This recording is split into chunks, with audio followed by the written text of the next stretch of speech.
I'm obsessed, and I don't even feel guilty about it. Obsessions are not always bad, especially when it's an obsession with your favorite radio station, Diamond 88.7 FM. We're obsessed with enhancing your radio experience. Diamond 88.7 FM, shining supreme.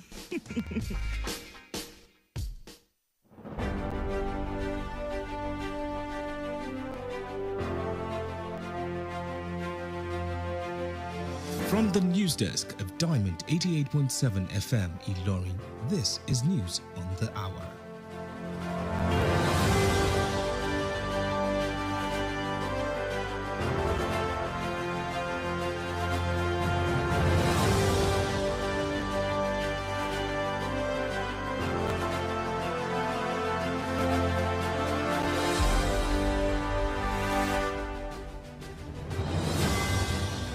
In the headlines, Energy Commission boss denies the FCC arrest. News. Dangote rejected NPC offer to increase stake in refinery.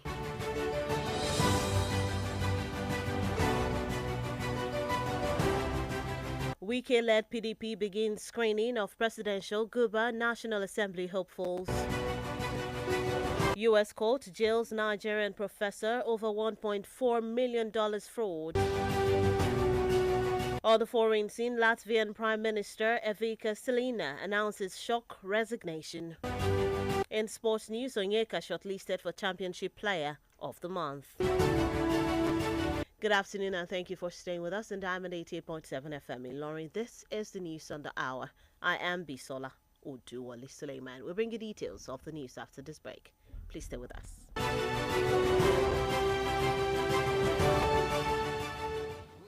They never sabi anything. Now we get this town and city and we go burn and down as long as say you they give us better money. Nothing consign us. Just give us the change and we go scatter ground. Young man, wait, stop and think. Why cut your life short, following evil orders from unpatriotic elements? Ask yourself, would they put their own children in these dangerous situations? Is it worth the shame, pain, and disgrace to your family, friends, and loved ones? Think about it and say no to being used to disrupt the peace. This message is reaching you from Diamond 88.7 FM, Ilorin.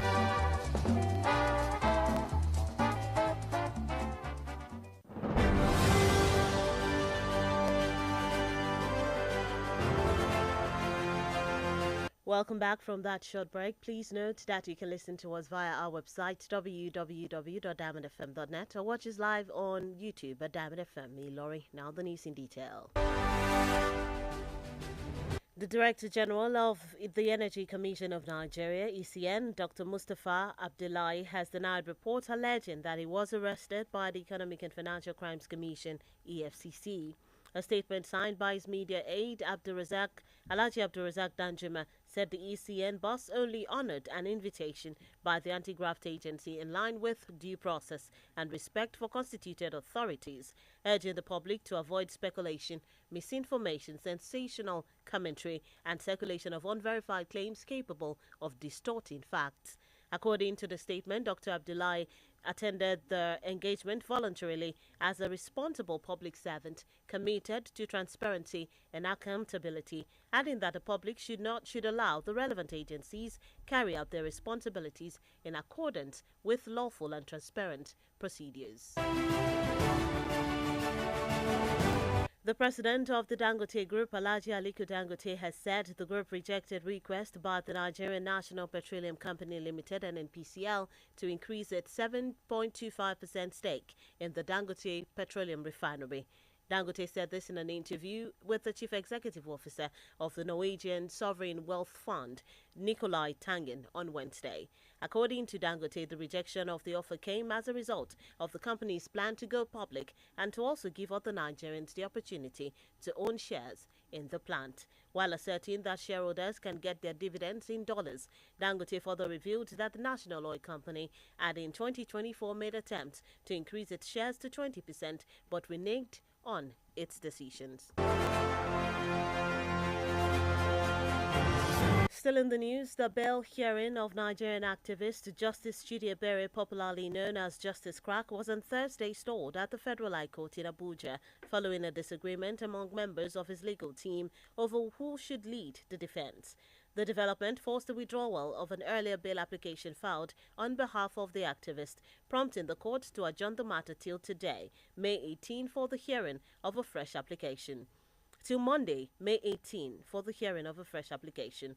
Speaking with journalists after proceedings, counsel to the activist, Femi Balogun, accused another lawyer in the defense team, Marshal Abubakar, of frustrating the bail process after being prevented from leading the case. Balogun further said he was directed by the family of the activist to take charge of the matter in court because he was senior at the bar.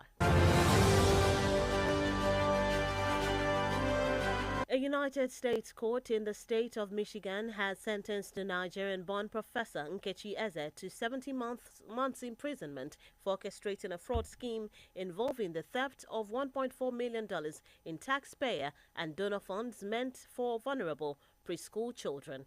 The court ordered Eze to pay $1.4 million in restitution to victims and $90,174 to the U.S. Internal Revenue Service, IRS.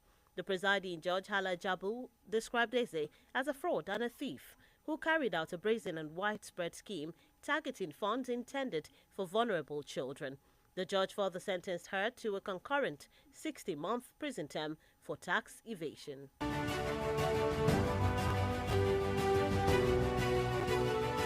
Still on the local scene, the People's Democratic Party (PDP) faction, backed by the FCT Minister Nyesom Wike, has on Thursday commenced the screening of presidential, governorship and National Assembly aspirants ahead of the 2027 general elections. In a statement issued by the National Director of Publicity, Chinwe Norom, on behalf of the National Publicity Secretary of the party, Jangudo Mohammed, on Thursday in Abuja, the party said the exercise was being coordinated by the Abdurrahman Mohammed-led National Working Committee. Meanwhile, the PDP faction, led by Kabiru Turaki, said it has formed an alliance with the Allied People's Movement, APM. Speaking with newsmen on Wednesday, spokesperson of the Turaki PDP faction, Ini Ememobong, said the alliance stemmed from the All-Opposition Political Party Leaders Summit held in Ibadan, the capital of Oyo, in April. Moving on from that story, the Nigerian Medical Association (NMA) Akwa Ibom State Branch has threatened legal action against the Economic and Financial Crimes Commission (EFCC) over the alleged assault of doctors and staff of the University of Uyo Teaching Hospital (UUTH). On Tuesday, operatives of the EFCC stormed the facility and arrested Eyo Ekpe, a professor of cardiothoracic surgery, and some other staff. However, Dele Oduwole, the EFCC's head of media and publicity, defended the operation, saying officers only visited the hospital to authenticate a medical report presented by a suspect who has been remanded over allegations of fraud. Meanwhile, in a communique after an emergency general meeting, the association has resolved to institute legal action against the EFCC with a demand for damages in the sum of 1 billion naira for the physical, emotional, professional, and institutional damage caused. And lastly, on the local scene and news in Kwara State, the Emir of Ilorin, Alhaji Dr. Ibrahim Sulugambari, has declared himself the most reported monarch in Nigeria. Speaking at the grand finale of the annual press week organized by the Correspondents' Chapel of the Nigerian Union of Journalists (NUJ) in Kwara State, the monarch, who has enjoyed a cordial relationship with the media since ascending the throne in 1993, also said his palace remains one of the most reported in the country. The chairman of the Kwara State Traditional Council, represented by spokesperson Dr. Aziz Arono, urged unity and fraternity among journalists in the state and called on other NUJ chapels to emulate the Correspondents' Chapel in focus and sense of purpose. And that's it on the local scene. The news on the hour is reaching you from Diamond 88.7 FM. Lauren, we'll take a short break. When we return, we'll bring you foreign and sports news. In foreign news, Latvian Prime Minister Evika Salina announces shock resignation. We'll bring you that story after the break. Please stay with us.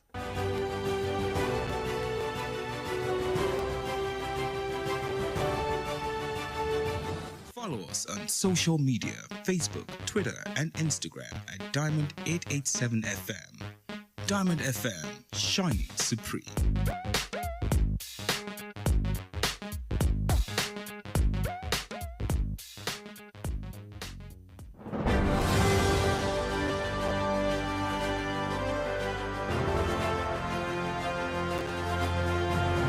Welcome back from that break. You're still tuned in and listening to the news on the hour, reaching you from Diamond 88.7 FM. Lauren, before that break, we brought you local stories. Now we move on to the foreign scene.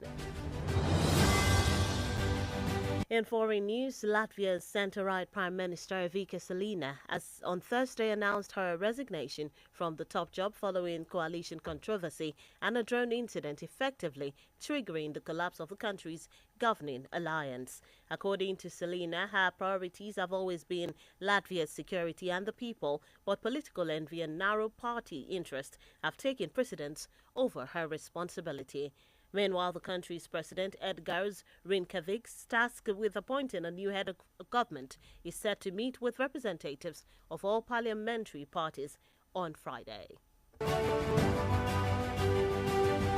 Still in foreign news, Chinese President Xi Jinping has urged President Donald Trump against giving support or aid to Taiwan, the self-governed island claimed by China.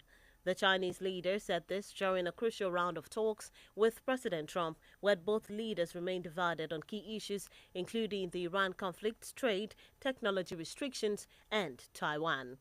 During the closed-door meeting, Xi reportedly warned that tensions over Taiwan could push both global powers towards confrontation and conflict, even as Trump had earlier approved an $11 billion arms package for Taiwan in December, although delivery has yet to begin. And that's it on the foreign scene. Moving into the world of sports.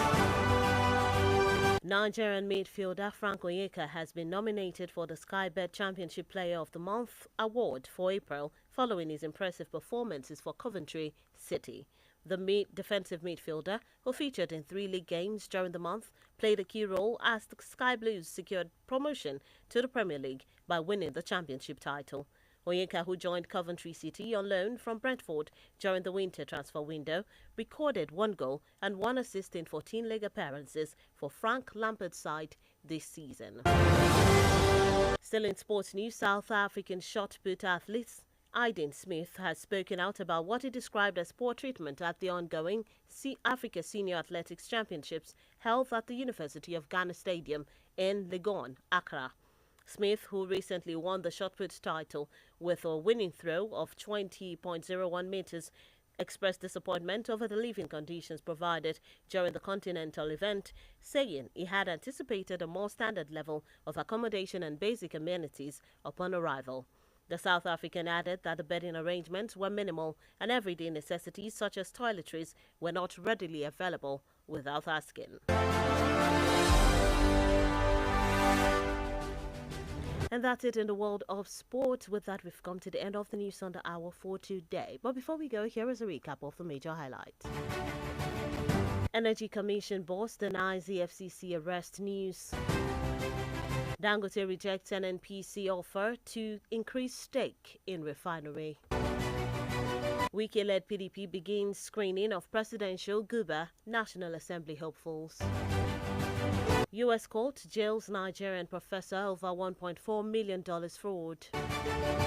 On the foreign scene, Latvian Prime Minister Vika Salina announces shock resignation. In sports news, Onyeka shortlisted for Championship Player of the Month.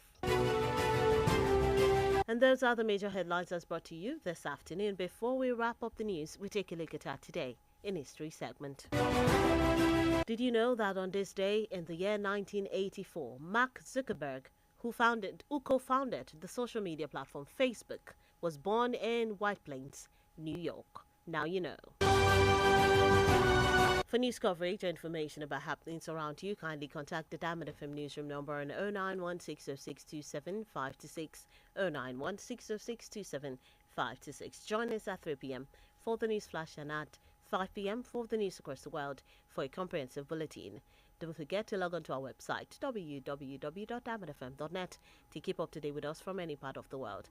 Listen to us via Radio Garden. You can also download our app on Google Play Store and iOS Apple Store, Diamond FM. The news on the hour was put together by Nedu Okorie. I am Bisola Oduwole Sulieman. Thank you for listening to your Shining Supreme station. Please stay tuned for the news in Yoruba coming up shortly. Good afternoon.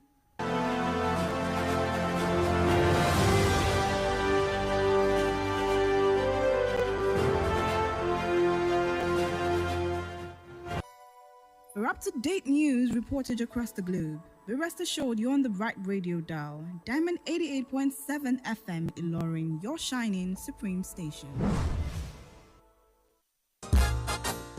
Orúkọ mi ni Yèyélúà Tóyìn Adégbọlá. Mo sì ti